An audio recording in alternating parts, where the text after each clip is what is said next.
Hello students, हमने पिछले उसमें अधिशोषण क्रोमेटोग्राफी, एब्जॉर्प्शन क्रोमेटोग्राफी को पर डिस्कस किया था। अब जो नेक्स्ट टॉपिक है वह है वितरण या विभाजन क्रोमेटोग्राफी, पार्टीशन क्रोमेटोग्राफी। ये विधि अवयवों के विभाजन गुणांक के अंतर पर आधारित है। इसमें स्थिर प्रवस्था द्रव होती है तथा गतिशील प्रवस्था द्रव अथवा गैस हो सकती है। सामान्यतः स्थिर द्रव प्रवस्था जल होती है जो सेल्यूलोज या सिलिका जैसे किसी निष्क्रिय ठोस से दृढ़ता से बंधित रहता है। ये निष्क्रिय ठोस स्थिर प्रवस्था को आधार मात्र प्रदान करता है। गतिशील द्रव प्रवस्था में सदैव एक से अधिक विलायक होते हैं, क्योंकि ये स्थिर फेज से सदैव सैचुरेशन या संतृप्त रहता है। फलतः दोनों प्रवस्थाएं अमिश्रणीय हो जाती हैं।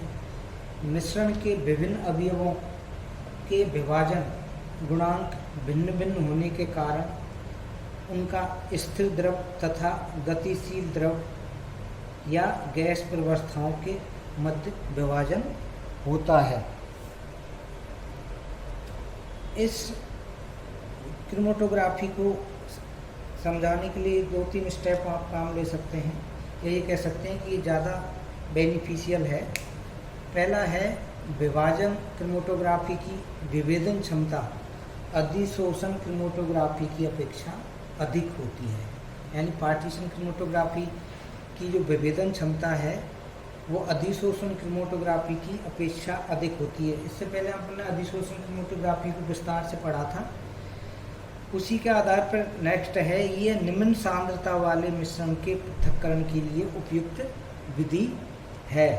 ये विधि एक समजातीय श्रेणी के विभिन्न सदस्यों के पृथक्करण के लिए भी उपयोग में ली जा सकती है। ये सारे जो गुण थे ये पार्टीशन क्रोमेटोग्राफी या वितरण विभाजन क्रोमेटोग्राफी को एक्सप्लेन कर सकते हैं। अब हम जो सिलेबस में जो दिया हुआ है उन 2-3 टॉपिकों पर और अलग अलग से डिस्कस करेंगे। उनमें पहला है कॉलम या स्तंभ क्रोमेटोग्राफी। स्तंभ क्रोमेटोग्राफी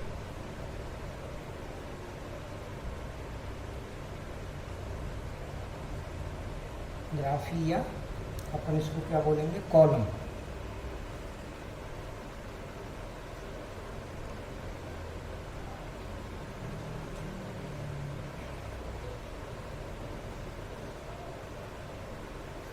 क्रोमेटोग्राफी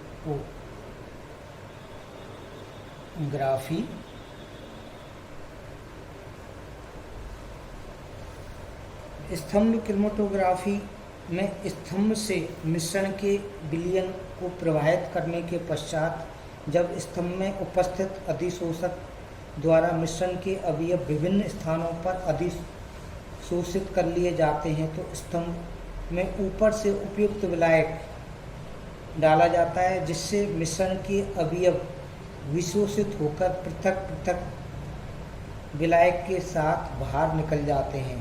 इस क्रिया को निक्षालन या एल्यूशन या निक्षालन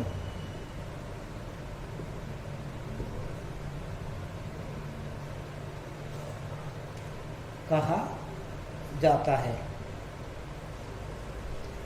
तथा विलायक को निक्षालक या एलुएंट, विलायक को क्या कहेंगे, एलुएंट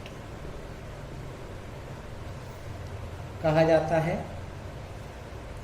इस प्रकार निक्षालन वह प्रक्रम है, निक्षालन वह प्रक्रम यानी एल्यूशन वह प्रक्रम है जिसमें गतिशील प्रवस्था सॉल्वेंट द्वारा मिश्रण के अवयवों को स्थिर प्रवस्था में आगे की ओर ले जाया जाता है। निक्षालक एक विलायक अथवा विलायकों का मिश्रण होता है जो स्थिर प्रवस्था पर अधिशोषित मिश्रण के अवयवों को विशोषित करके अपने साथ गमन करता है। निक्षालन के पश्चात स्थिर प्रवस्था से निकलने वाला विलयन जिसमें मिश्रण के अवयव घुले होते हैं, एल्यूट या निक्षालन द्रव, एल्यूट, इसको क्या कहेंगे आप? एल्यूट, एल्यूट कहा जाता है।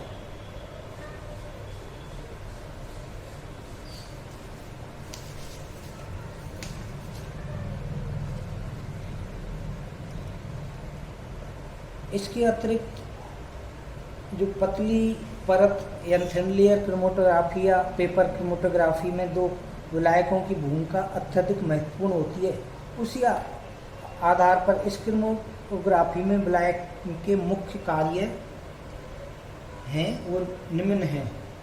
क्या हैं? मिश्रण के अवयवों को विलायक के रूप में स्थिर प्रवस्था के संपर्क में लाता है। पहला तो ये क्या हुआ कि मिश्रण के अवयवों को यानी विलायक के रूप में स्थिर प्रवस्था के संपर्क में लाता है। सेकंड क्या है? मिश्रण के अवयवों का विलायक के प्रभाव से ऊपर चढ़ते हुए पृथक्करण, सेपरेशन हो जाता है। ये प्रक्रिया विकासन, डेवलपिंग, जिससे क्या हो अलग हो जाए, वो क्या होगी? डेवलपिंग प्रोसेस या डेवलपिंग कहलाती है। किसी मिश्रण के पृथक्करण के लिए विलायक का चयन करते समय सबसे पहले तथा महत्वपूर्ण शर्त उस विलायक में मिश्रण के सभी अवयवों की विलेयता होती है, यानी विलायक में मिश्रण के सभी अवयवों की विलेयता होती है, जिससे आपका जो स्तंभ क्रोमेटोग्राफी है उसको आप आसानी से सेपरेट कर सकें। जो भी आपके पदार्थ लिया है, सॉल्वेंट या मिक्सचर लिया है, उसको अपन क्या कर सकें? सेपरेट कर सकें। तो ये दो थी आपके, तो पार्टीशन क्रोमेटोग्राफी को पहले पढ़ लिया। अब क्रोमेटोग्राफी का जो इम्पोर्टेंट रोल है इसमें, क्यों इम्पोर्टेंट रोल है कि ये इसका जो सिद्धांत है ये किस आधार पर अपन करते हैं कि विलायक अथवा निक्षालन क्षमता अलग अलग पदार्थ की अलग अलग होती है, या कहें सॉल्वेंट की अलग अलग होती है। इस आधार पर हम एक डायग्राम या फिगर बनाते हैं, उसके आधार पर आप आसानी से समझ सकते हैं कि इसका प्रॉपर उपयोग किस तरह से आप ले सकते हैं। जैसे दिया गया आपके जो डायग्राम है, इसमें अलग अलग ये क्या हैं आपके डायग्राम में। इसमें पहले स्टार्टिंग में अपन ए और बी, यानी ये मिक्सचर है A+B सैंपल जिसको आप लेते हो, जिससे अपने को क्या करना है? सेपरेट करना है। और यहाँ पर क्या है? एडजॉर्बेंट। अब इसको आपने एलुएंट डालते हैं लगातार, ऊपर से आप यहाँ पहले डायग्राम में है A+B, दूसरे में आपने क्या किया? एलुएंट इसमें डाला। तो धीरे धीरे इनकी क्या होती है? दोनों की फेज जो इनकी गति है वो अलग अलग होती है, यानी elution development of two solute A and B को अपन एक्सप्लेन कर रहे हैं। इसमें A+B का अलग है और B आपके क्या हो रहा है? उसका एडजॉर्बेंट अलग उसमें हो रहा है, तो वो धीरे धीरे इसमें नीचे आता जाएगा।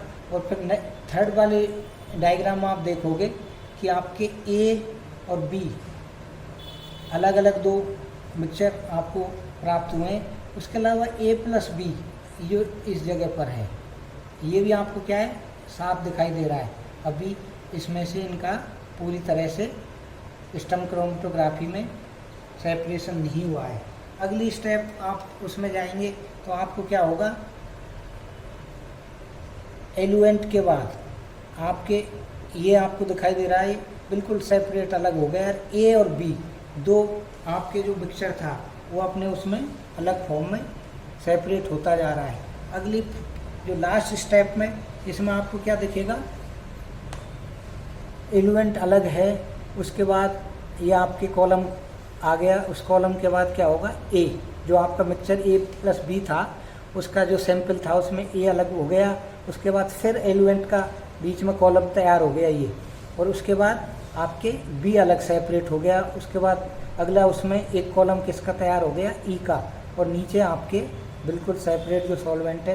तो इस प्रोसेस से, ये जो प्रोसेस है इससे आप क्या कर सकते हो, मिक्सचर को या सैंपल को आप क्या कर सकते हो, सेपरेट। और ये जिस विधि में आप इसको काम लेते हैं, जो क्रोमेटोग्राफी आप इसके लिए काम लिए, वो क्या है, कॉलम क्रोमेटोग्राफी। यानी अलग अलग इसमें डिफरेंट कॉलम बनते हैं, उसमें आपको जब एलिमेंट डालोगे सैंपल के साथ, ऊपर से आप जैसे जैसे डालते हैं तो आपके मिक्सचर ए और बी जो आपने लिया, माना ए और बी, तो वो क्या हो रहे हैं, धीरे धीरे अलग अलग स्टेप में अलग अलग क्या हो रहे हैं, सेपरेट होते जाते हैं। और इसमें तो क्या हुआ, elution development of two solute A and B.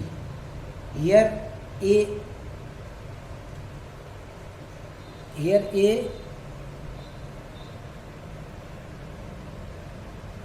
is more strongly absorbed than B, यानी ए का पहले होगा, उसका ज़्यादा स्ट्रांगली प्रबल उससे होता है, तो पहले क्या होगा, ए का, देन बी।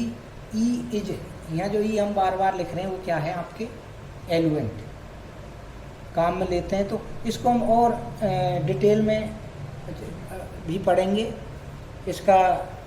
इसकी टेक्निक्स क्या हैं, प्रोसीजर क्या है, उसको आप अगले लेक्चर में देखेंगे। धन्यवाद।